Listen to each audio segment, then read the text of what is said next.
Well, thank you very much indeed, Erin, for that very generous introduction, and thank you to Peter and all here for the invitation to come. It's nice to talk about Englishness in a seminar on Indigenous anthropology. So today I'm going to tackle a question of very little interest to most of you, which is what does it mean to be English?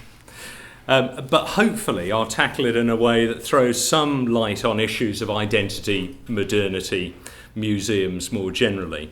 And I'll be interested to hear what people think about how these issues play out with other nationalisms, not least being American.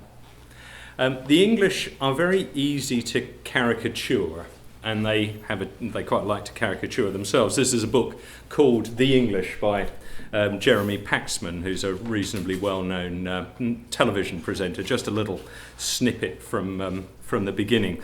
The English are polite, unexcitable, reserved. They have hot water bottles instead of a sex life. They are doers rather than thinkers, writers rather than painters, gardeners rather than cooks. They're class-bound, hide-bound, and incapable of expressing their emotions. They do their duty. I could go on, but I won't. So the English, as probably many nationalities, like to work within caricatures. The lens I'm going to take on Englishness, as Erin has said, is through the collections of the Pitt Rivers Museum, which was set up in 1884. And I'm going to look particularly in this talk at the later 19th century collections and some of the aspects some of the questions they throw up. The work on Englishness was spurred by an empirical fact that within the collections of the Pitt Rivers Museum, this is a shot of the Pitt Rivers probably about 100 years ago, 1910. Within the collections of the Pitt Rivers Museum, there are something like 44,000 objects from England, out of a total of some 350,000 objects altogether, more than from any other country. And the concentration on Englishness has been a subterranean one. Nobody within the museum today, until we realised this, had concentrated on Englishness as an issue. And the project that we set up was called The Other Within because it was interesting. For anthropologists, identity is usually a problem for other people.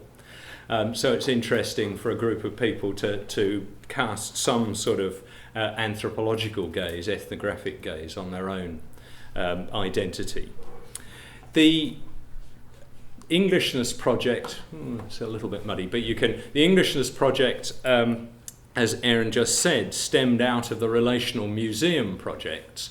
And I'll just say a few words about the Relational Museum project before going back to my main subject matter.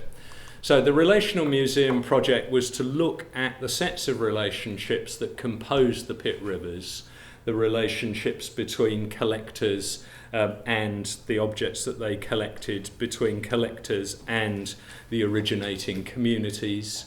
Here's the man that we love to hate, the patriarch of the museum, Augustus Henry Lane Fox Pitt Rivers, who gave something like 20,000 objects in 1884 to set up the collections of the Pitt Rivers. But very soon after those 20,000 objects came in, lots more material started to come in. The Pitt Rivers was set up initially as a department of the University Museum. This is a shot of the University Museum when it first opened about 1860. And the University Museum was set up to unify science within Oxford. So science was found in college basements and in various parts of the university, dispersed across the university. And Ruskin and a number of others tried to bring together science in one building, and this was the building that they built. And if you go to Oxford these days, the museum is in the middle of the science area, which seems a little bit of an anomaly, but the science area is there because of the museum rather than vice versa. The departments of chemistry, physics, anatomy, plant sciences, whatever, have all expanded out of this original museum.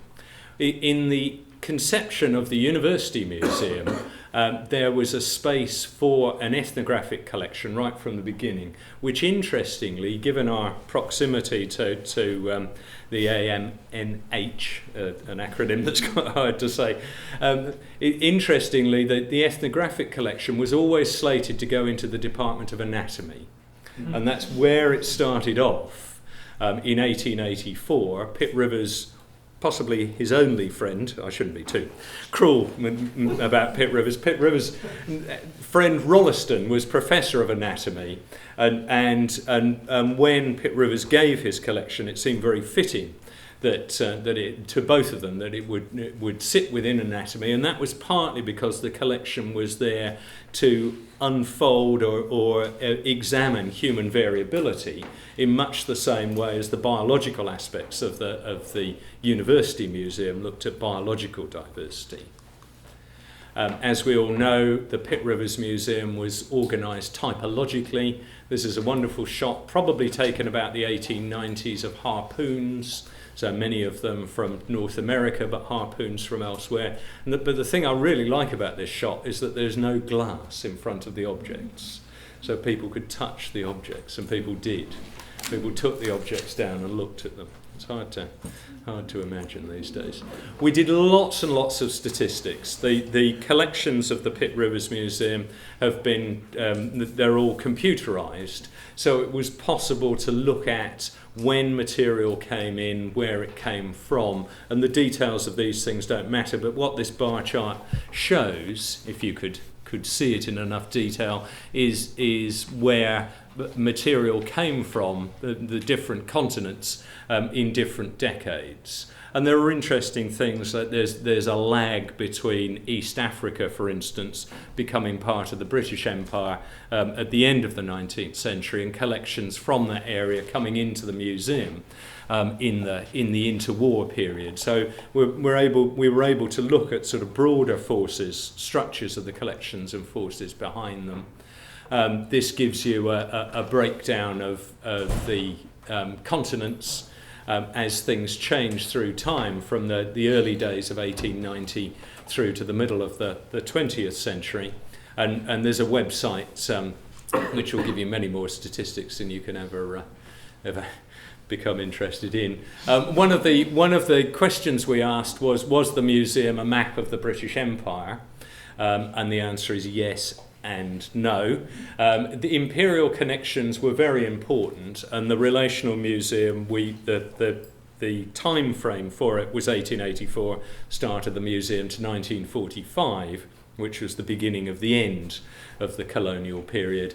And Imperial Connections, through administrators, missionaries, travellers, a whole range of people, did bring an enormous amount of material into the museum. And one can read these sort of imperial sets of connections.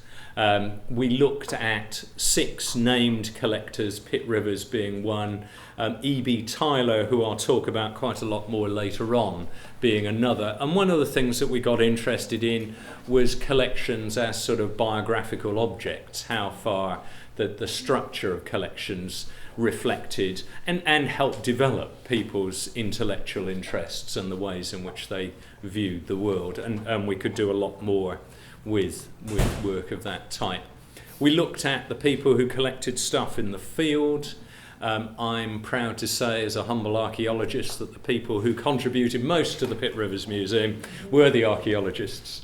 The fact that they contributed a lot of rather broken potsherds and various other things is neither here nor there. We're dealing in numbers at the moment. So we could look at the sort of backgrounds that people had, and also the intellectual framework of the later 19th century through to the middle of the 20th century.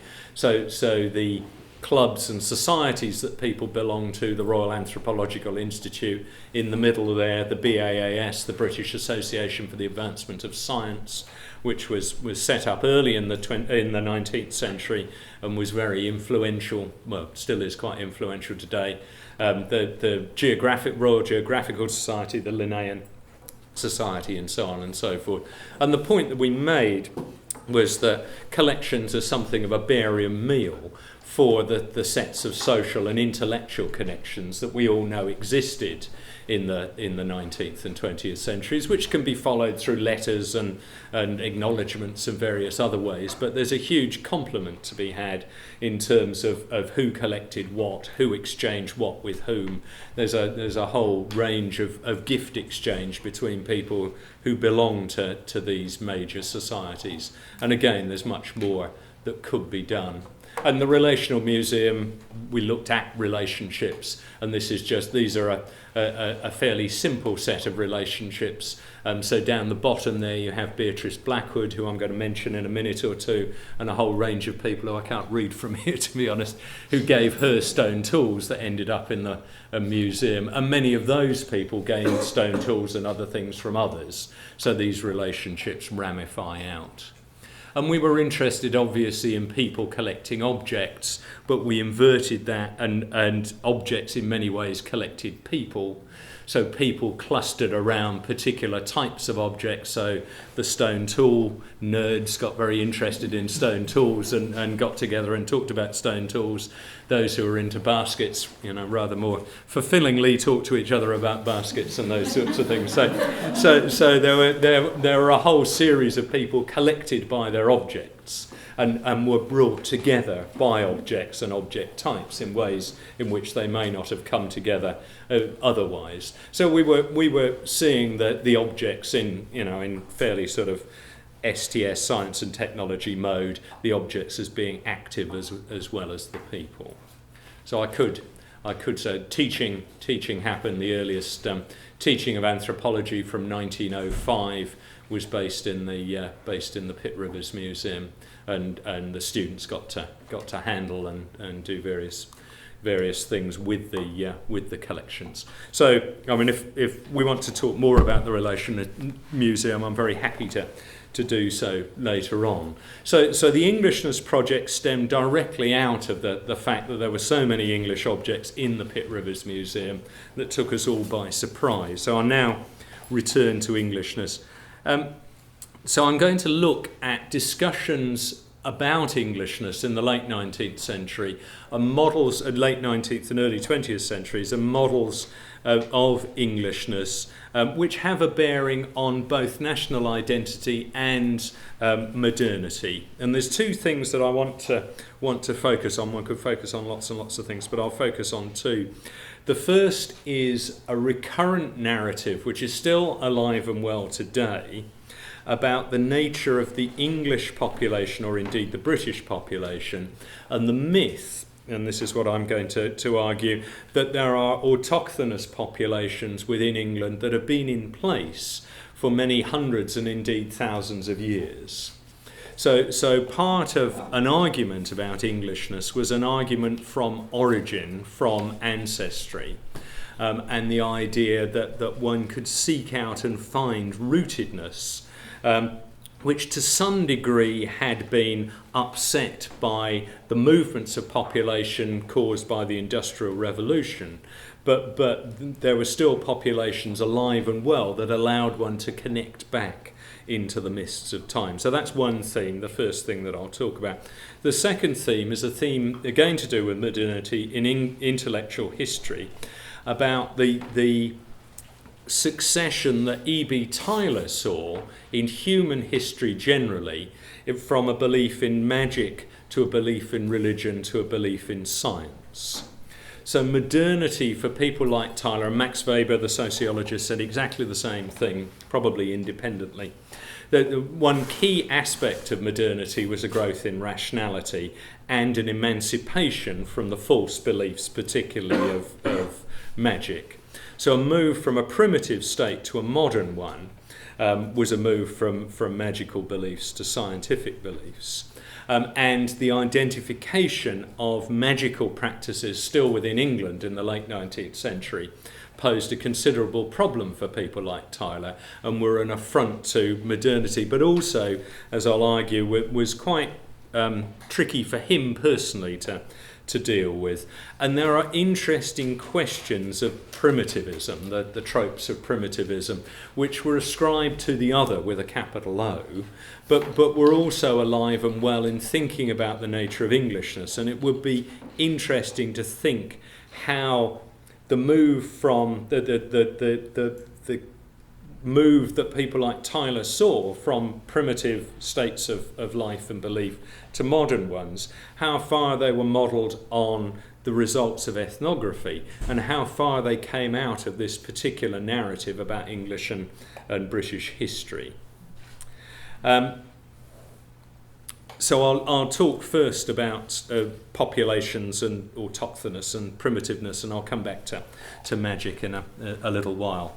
So Beatrice Blackwood, who I mentioned before, she was down the bottom there of one of those relational diagrams. She worked in the Pitt Rivers Museum from the late 30s until she died in 1976. She worked for about 20 years after retirement and was one of the key figures in the nature of the modern museum, set up the cataloguing system. In the 1920s and 1930s, she held a series of short-term positions, some of them within the Department of Anatomy, which I mentioned before.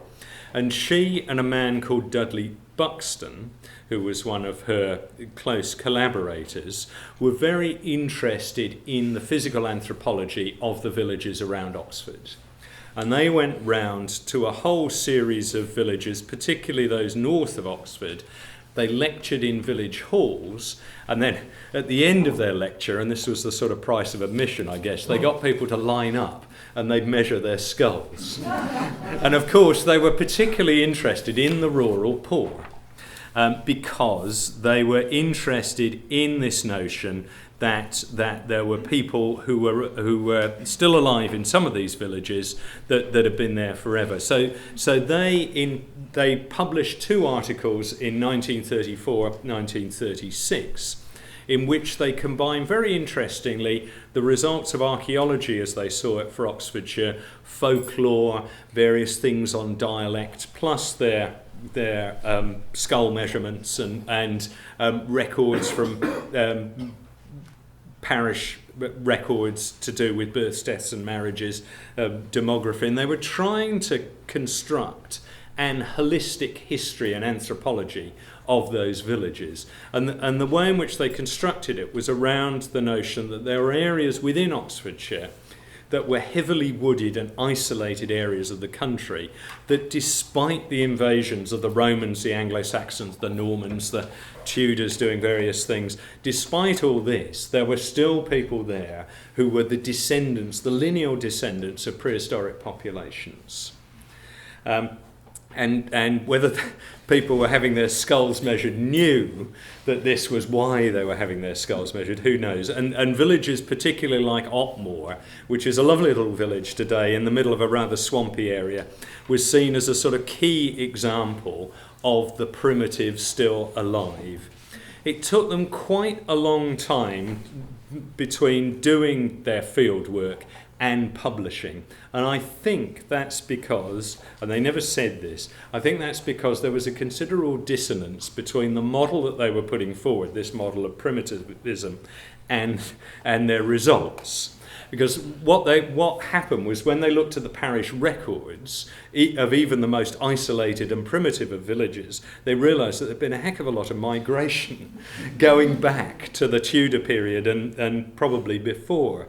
Also, their skull measurements, they always blamed small sample sizes. They couldn't get enough people to have their skulls measured, and they couldn't get any clear results. And they were looking for round-headed, primitive people who were opposed to the long-headed Normans and Saxons. But what they actually found was quite a mix of round heads and long heads, and they couldn't quite work out. So they did publish this, and they never sort of, recanted of their narrative, and they published, but there's a considerable dissonance between what they published and what they claimed their results were showing. And interestingly, there's a long history within British anthropology of trying to do exactly the same thing. In the 1880s and 1890s, and many of you will know about this, there was the failed ethnographic survey of Great Britain, which again was trying to do exactly the same thing. It was trying to bring together folklore, dialect studies, studies of migration, physical measurements, and this survey, which was run by the Anthropological Institute, had a board with people like Tyler on the board, and what they did was send out questionnaires to village priests and a whole series of local worthies to be filled in and then sent back to the metropolis, and then they could collate all this stuff and again come up with this notion of a sort of primitive Britain. This was an ethnographic survey of Britain, and because they were interested in the primitive bits, they were of course sent more questionnaires to Wales and Scotland and Ireland and Cornwall and the bits on the edge than they did to Oxfordshire and wherever else.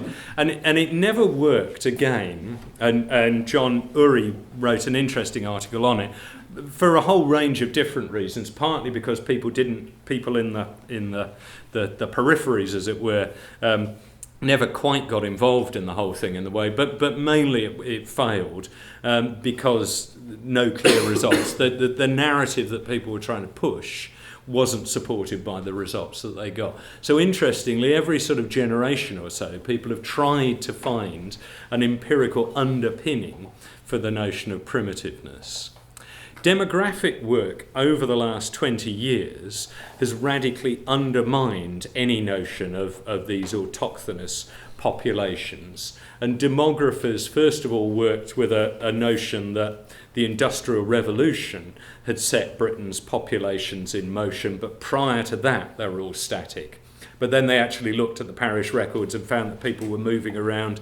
And even before the parish records, which really start in 1532, when Henry VIII said all parishes had to keep records of births, deaths and marriages, even back into the medieval period, which is supposedly a period where people were tied to the land, tied to each other by bonds of kinship.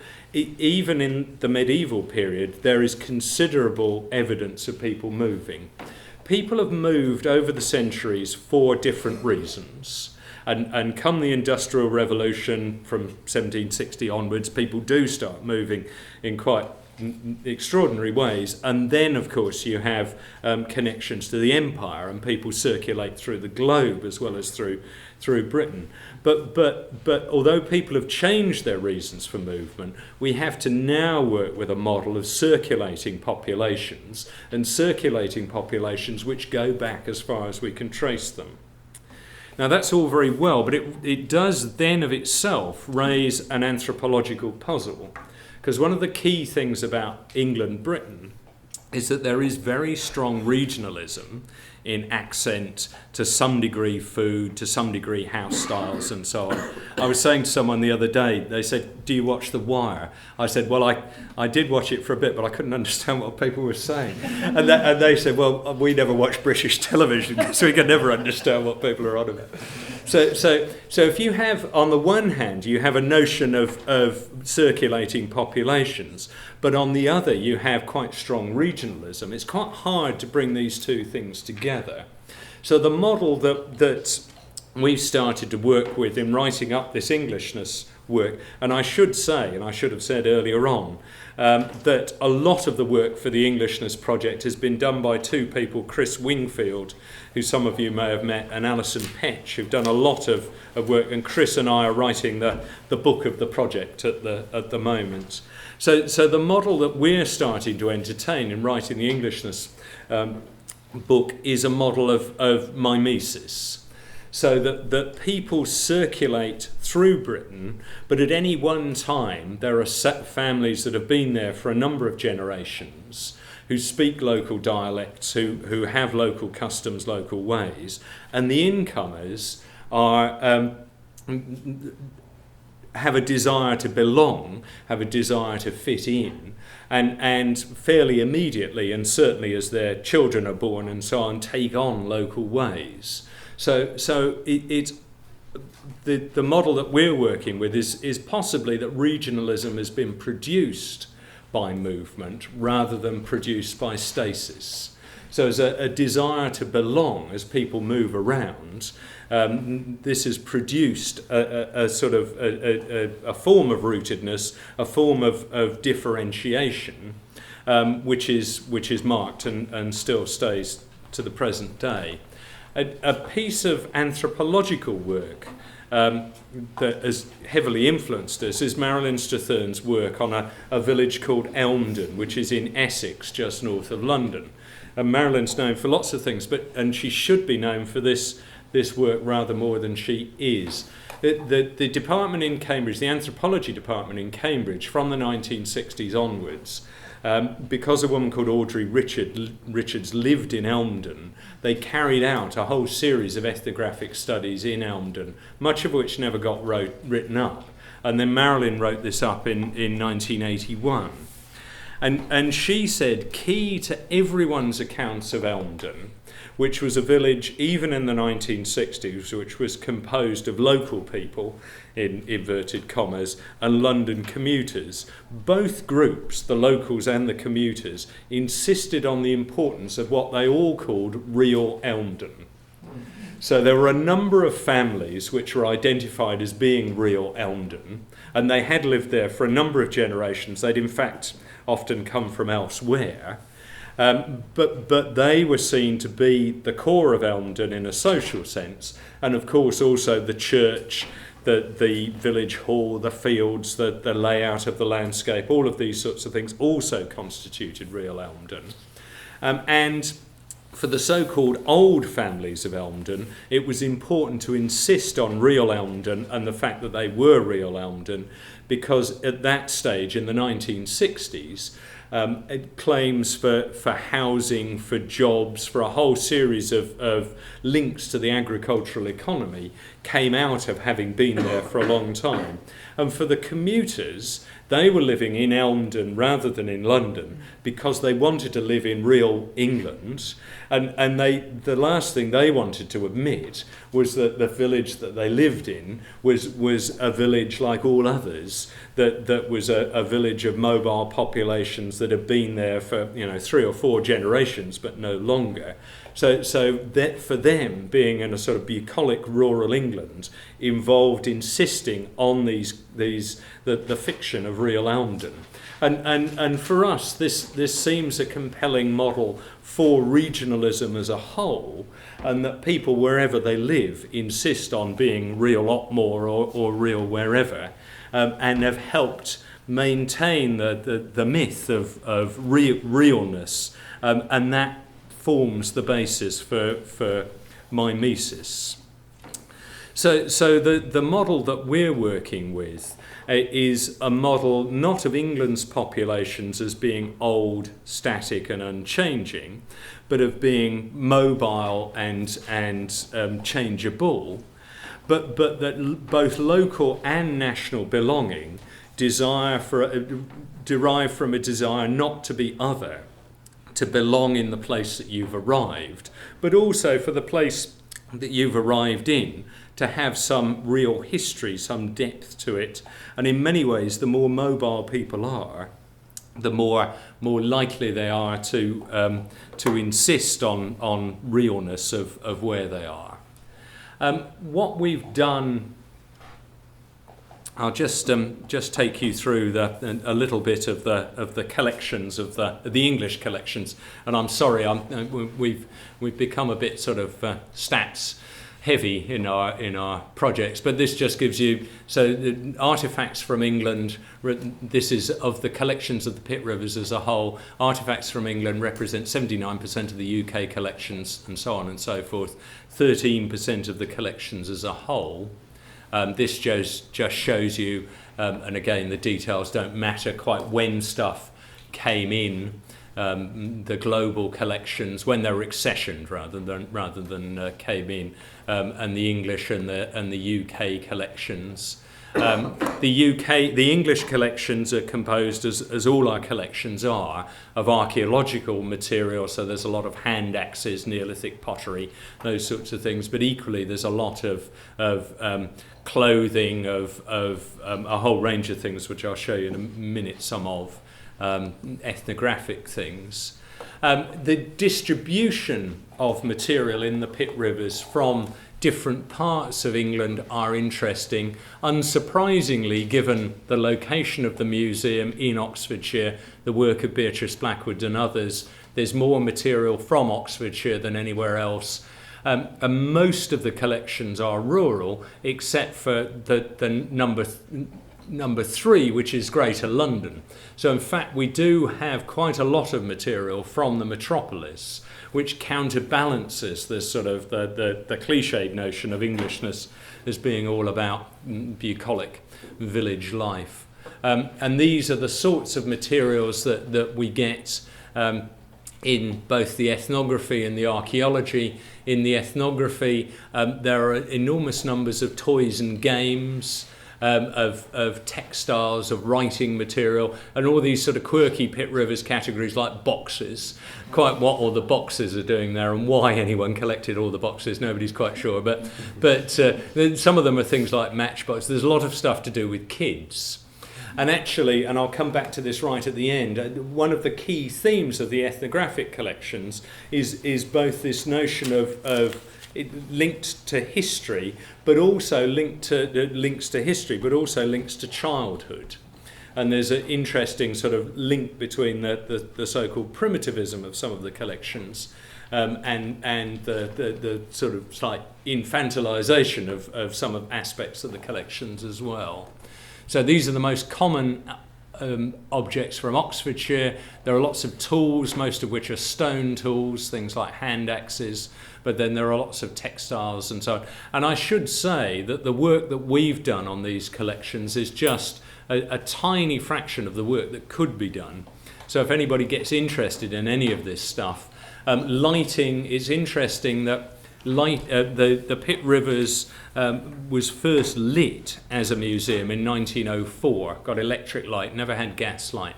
Got electric light in 1904, and just after that there's a lot of older lighting equipment comes into the museum as people realise that this stuff is dying out, and the urge to collect and preserve comes along. So this is just a slightly sort of random selection of objects from Oxfordshire. This is a wit horn, I'm sure you all recognise, which is a hunting horn made of willow bark, which was used in the 1890s when you rode across the countryside on your horse hunting whatever. Then you blew on your wit horn, particularly if you did it on Whit Sunday, which was a combination of sort of hunting and religion, quite a particularly English. This is a plate called a dandy plate. Because this is produced in the 18th century, and this is a precursor of a bicycle that you can see represented on this plate. And the bicycle, though it has 2 wheels, doesn't have a chain or pedals or anything like that, and you had to sort of walk it along. So and again, people were interested both in the plate as plate, but I suspect also in these forms of technology, which by the time this came into the museum in the late 19th century, were already archaic. There's a lot to do with craft.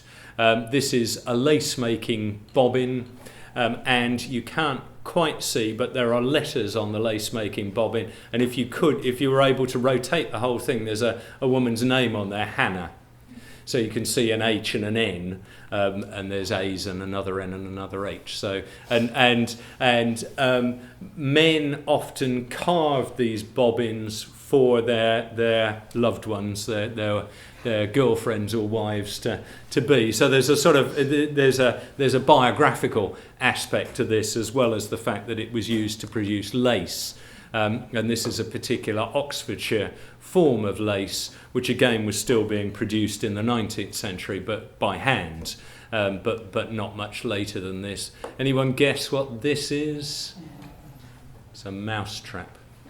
Not a particularly effective one, but it has lots of holes in and places to put cheese and various things. So again, an Oxfordshire object, and this is an early Morris dancing costume. Morris was reinvented. I'm somewhat allergic to Morris dancing. I must say I don't like all that sort of.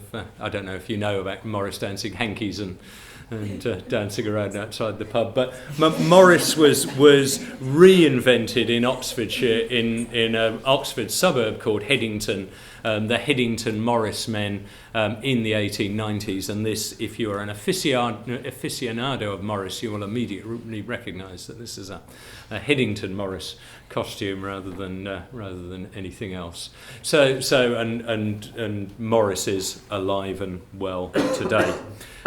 So this just gives you some sense of the objects that are there from England. What we've done, and going back to this notion of regionalism, what we've looked at in the collections of the Pitt Rivers is to try and see whether there are any obvious regional variations that come through in the collections, and the answer is there isn't, and whether that's because there weren't, by the 19th century, the circulation of commodities was such that earlier forms of regionalism and material culture have been erased, or whether it's to do with the slightly idiosyncratic nature of the collections and the people collecting them. I don't know, but it's an interesting question as to why regionalism. So regionalism is definitely seen in things like house style, but maybe not so much in mobile material culture by the late 19th century.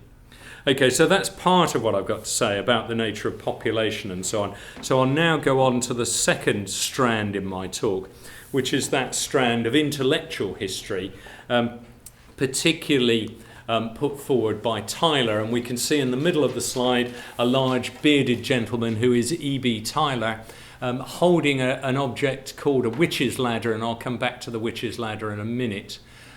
Tyler, as I said before, a key aspect of Tyler's thoughts about modernity was that the movement from magic to religion to science. Tyler himself is very interesting in terms of his belief. He was a self-styled scientist. He was attempting to found anthropology as a science, as an empirically based science in the same way as zoology or any other science. He sometimes called it an emancipatory science, so it had both a rigour to it in an empirical sense, but an almost political aspect to it. So his main public proclamation of himself and his work was as a scientist. He was born and brought up a Quaker. His wife, Anna Fox, was a Quaker. His social circle was very much dominated by a series of Quaker connections. For a lot of their life, and we'll see this in a minute or two, they lived in a village in Somerset called Wellington, in one of Anna Fox's family's houses, and a lot of her family lived around. So Quakerism and the social connections of Quakerism was extremely important to him. He goes very quiet indeed later on in his life about his religious beliefs.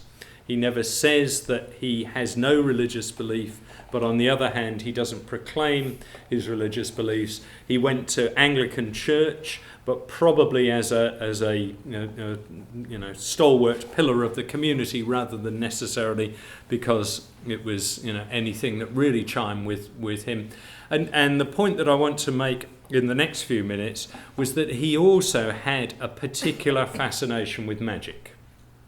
So quite a number of the objects that we have in Tyler's collections from England, so from Wellington where he lived for a long time, we have a bull's heart with nails in it. We have an onion with also with pins in it. In this case, there's the witch's ladder, which I'll come back to, a slug on a thorn, which you'll see in a minute or two. So there's a whole series of magical objects that Tyler is particularly interested in collecting. So this is one of 4 onions that blew out of a chimney in the Barley Mow pub in Wellington in 1872.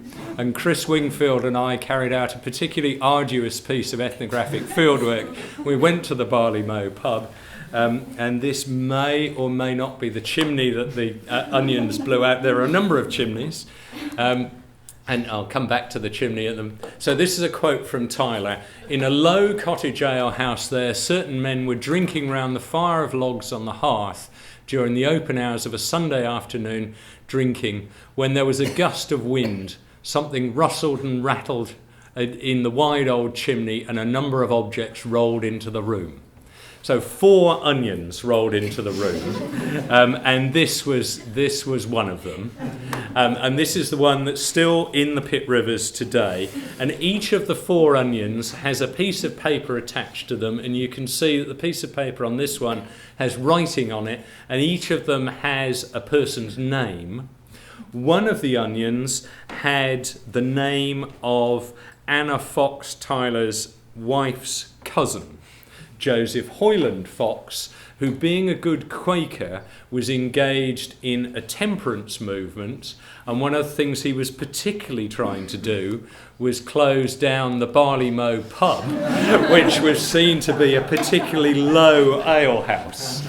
Now, the landlord of the Barley Mow pub, one Samuel Parker, was apparently a known wizard. And we suspect, although we don't know, that Samuel Parker had put the onions up the chimney in order to do harm to these various people who were in turn, he perceived, were trying to do harm to him and his business. So Tyler finds out, hears about the 4 onions, calls some of the people who were drinking in the low ale house to his house, in Wellington. They turn up with the onions. He takes the onions from them, goes and lectures in London a couple of days later on magical practices in Britain with the onions as Exhibit A. He then lends 3 of the onions to his good friend Lord Avebury, John Lubbock, who was the author of Prehistoric Times, probably the best-selling archaeological book of the 19th century. Lubbock keeps the onions for a while and then sends them back to Tyler in the post. But the onions never arrive. And Tyler goes to considerable lengths. He writes to the General Post Office in London to find out whether the onions are still there in their metal container. They can't find them. And one of the things that Tyler's interested in at this time, and Stocking documents this, was that Tyler visited a number of seances in London in the 1870s. And this is where the story gets a bit weird. In 2 of the different seances, he asks the medium about the location of his onions because he is suspicious that Lubbock still has them and hasn't returned them in the post at all.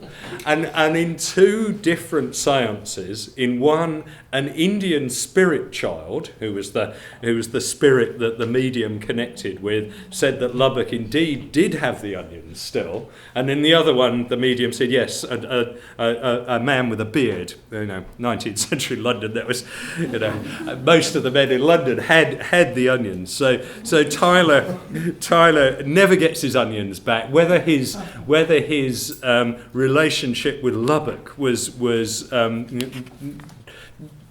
irreparably damaged, we don't know. But it's interesting that he not only investigates spiritualism, but tries to use it for his own ends. And that suggests to me that Tyler was both interested in magic, but was so interested in it that he was almost drawn into it himself. And he engages in a whole range of things. At one stage, he and one of his local friends in Wellington get a dowser to come to them.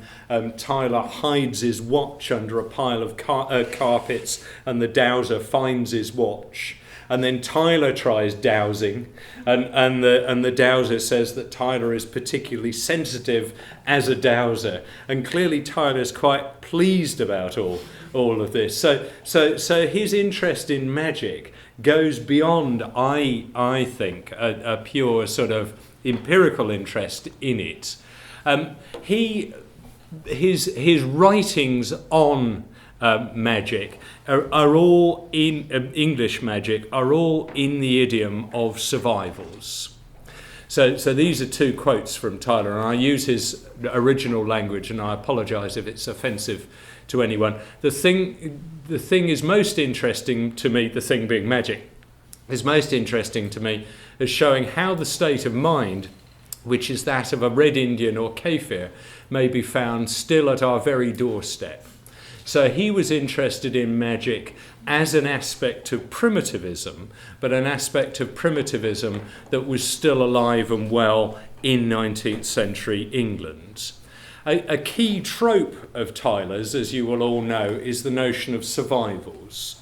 So he saw survivals as forms of belief, forms of material and so on, that were connections with a previous period, but that were still alive in the present. So this is again a quote from Tyler. Thus I know an old Somersetshire woman whose hand loom dates from the time before the introduction of the flying shuttle. This old woman is not a century behind her time, but she is a case of survival. So the rhetoric that he employed about magic was that it was a form of survival, and connects to exactly the same narrative, the same narrative of autochthonous primitive populations alive and well in Oxfordshire, in Somerset, in wherever. And these are the people who maintain the magical practices, who are a direct link to a pre-Christian, a pagan past. And that one can find evidence, one can find tangible links to this pagan past still alive and well. And this pagan past links into, or is an echo of, magical practices that are found in West Africa, in Aboriginal Australia and wherever. And exactly the same set of tropes are found in Fraser's The Golden Bough. And Fraser, of course, took considerable inspiration from Tyler. Here we have Tyler again and the Witch's Ladder. So this is the bit in the middle is the Witch's Ladder. This is the Witch's Ladder today. It's slightly moth-eaten, poor old Witch's Ladder. Not quite as they're feathers woven into a piece of rope. And this was found in the attic of a cottage in Wellington in Somerset, together with a chair and a number of brooms. And it was said that the witch's ladder was to allow the witch to land on the roof and climb up the roof and get into the attic. The brooms, of course, were the brooms that the witch flew around on, and the chair was the chair that she sat in to engage in her spells. And the Witch's Ladder has been a subject of considerable debate. It is actually likely that it was something much less interesting. It was probably a bird scarer, in actual fact. But Tyler was quite taken by the fact that it might be a witch's ladder and the set of possibilities. And this is just a last bit of magical. This is the slug on the thorn. And as you all know, it rains a lot in England. If you want to stop it raining, you can impale a black slug on a thorn. As someone said, that definitely proves the ineffectiveness of magic. It's done nothing to stop the rain. Oops, sorry, gone the wrong way. I'll just go back to the Witch's Ladder. Okay, so as I've said a couple of times, Tyler saw all of human history as a progression. He used the word progression from magic to religion to science. But recent work indicates that late 19th century magic, which was indeed practiced in quite a number of places in Britain, there was a lot of magic in various areas of London, was not a survival, but much more a contemporary product, something that was produced in the 19th century, often using biblical verses, either to harm people or more often to protect oneself. So there's some sort of interesting link between religion and magic. And that this new belief in magic came about in the late 19th century, rather than being something that had a long history to it. And I think the recrudescence of magic came out of the same sort of conflicted perplexity that many people had, including Tyler, in the later 19th century. Many people were losing their faith in religion. That the practical efficacy of science was everywhere apparent in new buildings, in railways, in whatever.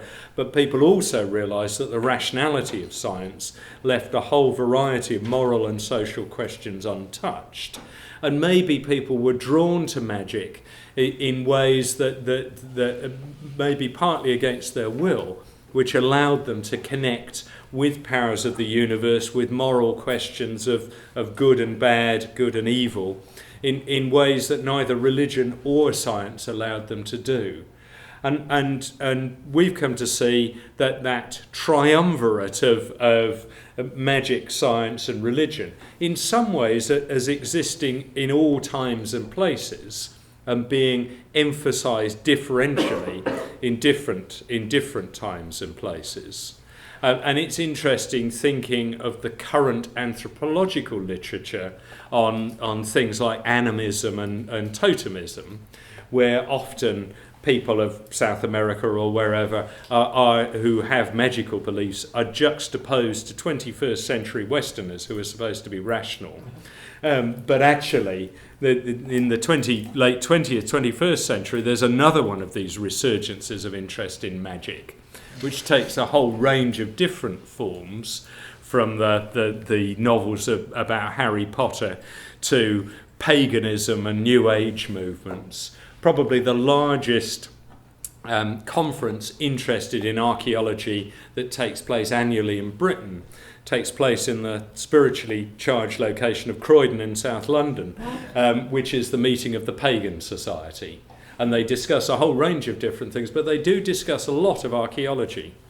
So the late 19th century may have been one of these sort of new resurgences of magic, and for maybe similar reasons. In the late 20th, 21st centuries, we've got another resurgence of magic, and it's interesting that the magical collections of the places like the Pitt Rivers have become of particular interest to the pagans and the Wiccan community. So Chris Wingfield, when he put up some material about the Witch's Ladder on the website of the Pitt Rivers, got an inordinate number of emails from Wiccan groups interested in the history of witchcraft, in the efficacy of the Witch's Ladder, in a whole range of different things. So it's almost as if history's repeating itself in terms of interests, not just in magic, but also in terms of magical objects.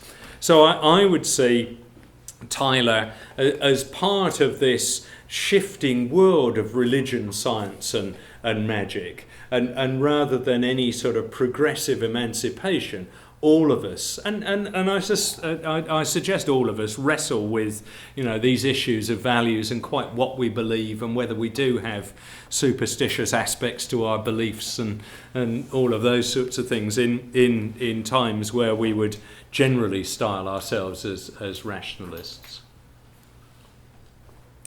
So there are two dominant narratives concerning modernity, concerning Englishness. One is the narrative of autochthony and linking to a primitive past.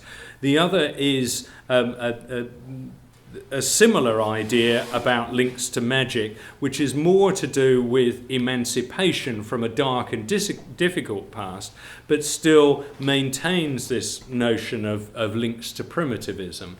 And I think we can historicise both of those arguments to look at the notion that the nature of identity and nationalism in rather different ways as being mobile and fluid, and forms of belief not necessarily going in a straightforward historical set of moves, but in a much more cyclical and much more complex way. the most famous anthropologically inspired book on nationalism is Benedict Anderson's Imagined Communities. Fantastic book in lots of ways.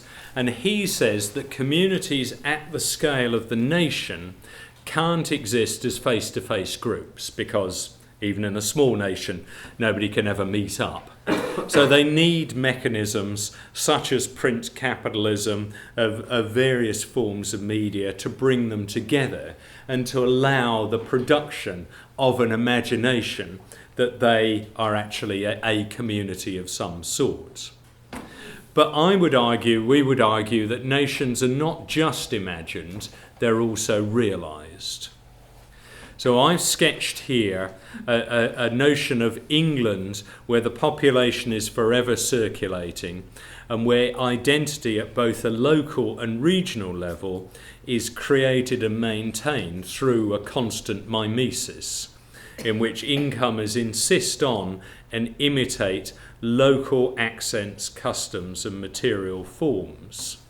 At a national level, then things like print capitalism, newspapers and other media are key, as Anderson has said.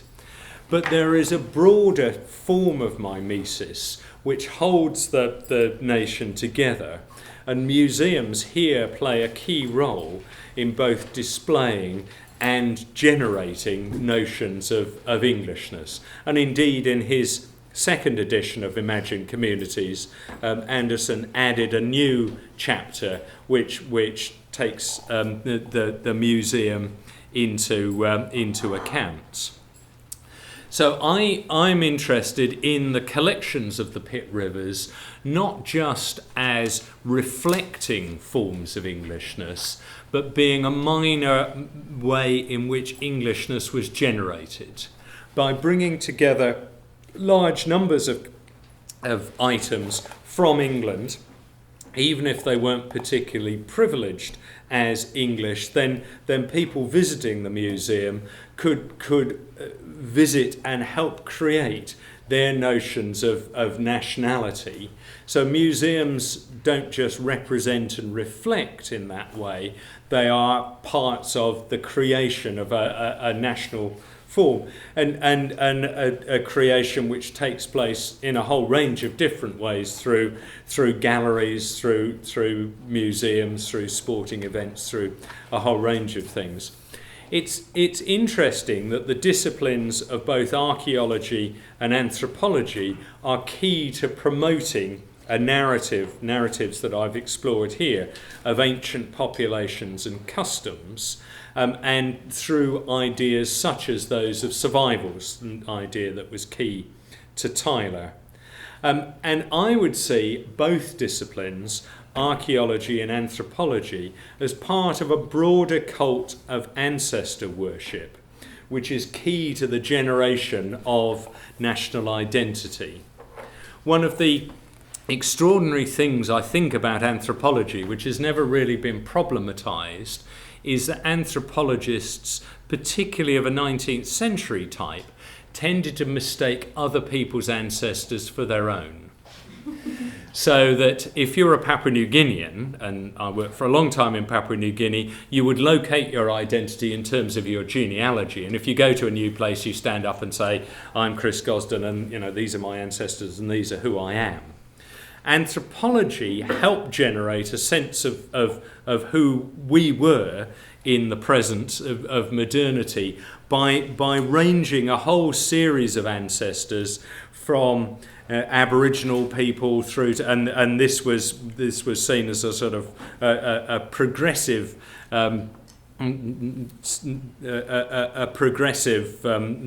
lining up of people, from Aboriginal people to Pacific Islanders to Native Americans through to various Asian nations and through, there's some wonderful quotes from Tyler where he ranges people in sort of order of developedness, with the English always of course at the top, and the Italians and people almost there but not quite. It's the lack of self-consciousness there is quite staggering. But I think archaeology and anthropology as a form of ancestor worship and a form of ancestor creation would bear much more study, and in creating the other without, people were definitely creating themselves and to some degree the other within. And museums again were instrumental not just in helping to gather the ancestors together, but to pay them due respect and to worship them. To say that nations are realised, as I did a moment ago, as well as imagined, is not to give nationhood any great ontological or essential status. But it does open up pathways for an analysis of nationhood in which museum collections and material culture studies have a key role. Thank you very much.